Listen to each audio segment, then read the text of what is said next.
Hi! Welcome to Cooking Simply Delicious.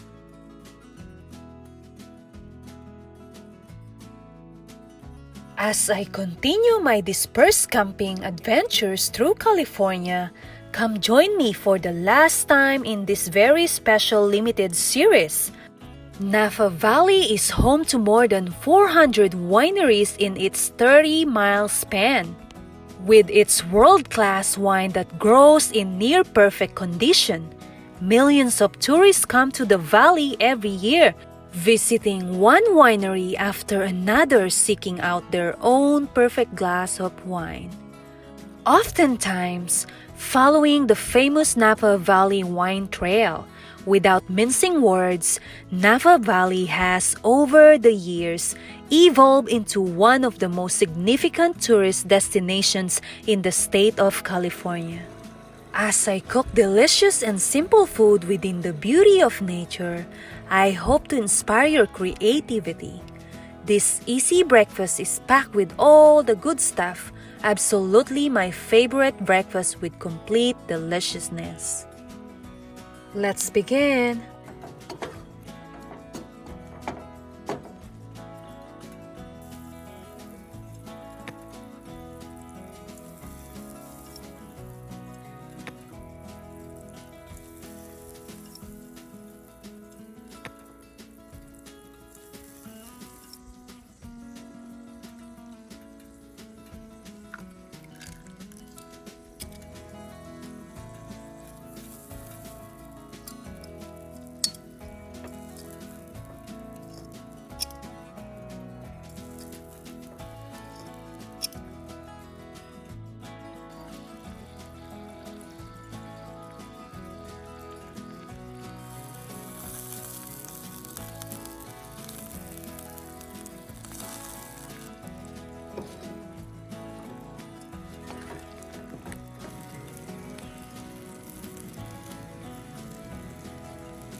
That is cooking simply delicious. So good.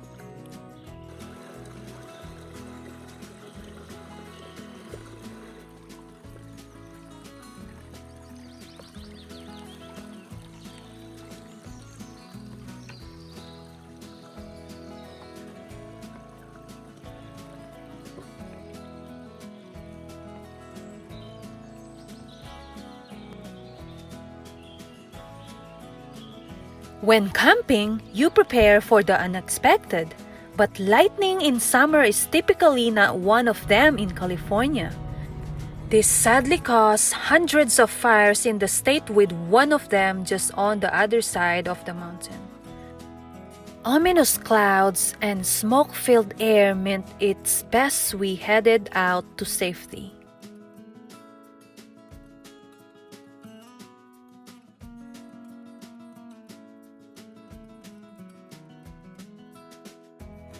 And I did! Safety made it back to my beautiful home in San Francisco, taking a moment to stop and take in all the beauty this city can offer. Thank you for watching. For more cooking and simply delicious recipes, don't forget to subscribe. Till next time!